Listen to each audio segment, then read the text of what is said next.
hip-hop mogul P. Diddy is trying for the third time to get a bond to get released from behind the bars, but some individuals are saying it's best for him to stay behind there because he could be a threat to society.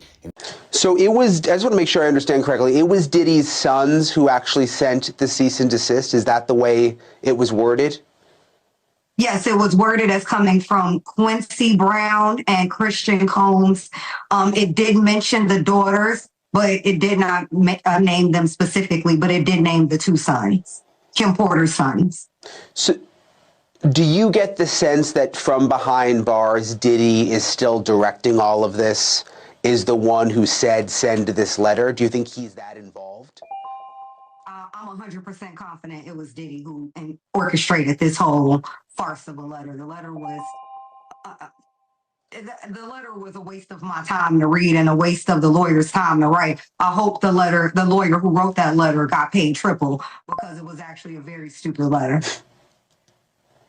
Why do you say that? Why do you say stupid?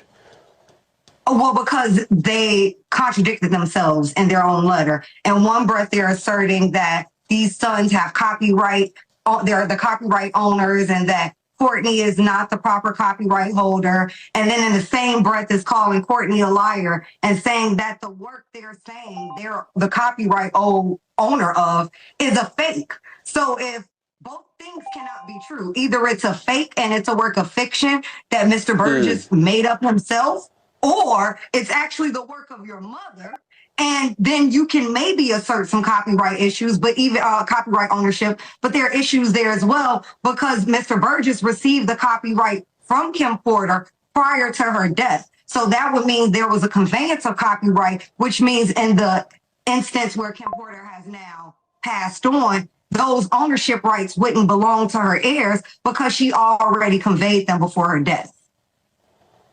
Interesting. I just find it sort of fascinating that with everything that gets written about Diddy and all the claims and everything you see online, that you and your client are the ones who are getting this cease and desist letter. What exactly that means, I guess we'll have to wait and find out. I'm not surprised at all surprised. because I'm really good at what I do. So I think, the whole thing about the squeaky wheel gets the oil. I've been making a lot of noise. I've been making noise about Diddy since 2021. He's been trying to silence me for years now. So now I'm sure he's feeling, if anybody's feeling the pressure, I'm sure it's him. Are you nervous at all? No, I keep two straps on me. I make sure, and I have God protecting me. I'm not scared as long as he's behind bars. I will say if he does get out, I am grateful to hear that the judge won't let him come back to Miami. So to that extent, I'm very grateful. If he were to come back to Miami, I probably would be a little nervous and probably beef up security. But other than that, I know I have God's protection, so I'm not scared. And I'm pretty good with my Smith & Wesson, so... Unfortunately, P. Diddy went from being a loving celebrity to, unfortunately, he's being feared right now for whatever reason. That's what's going on.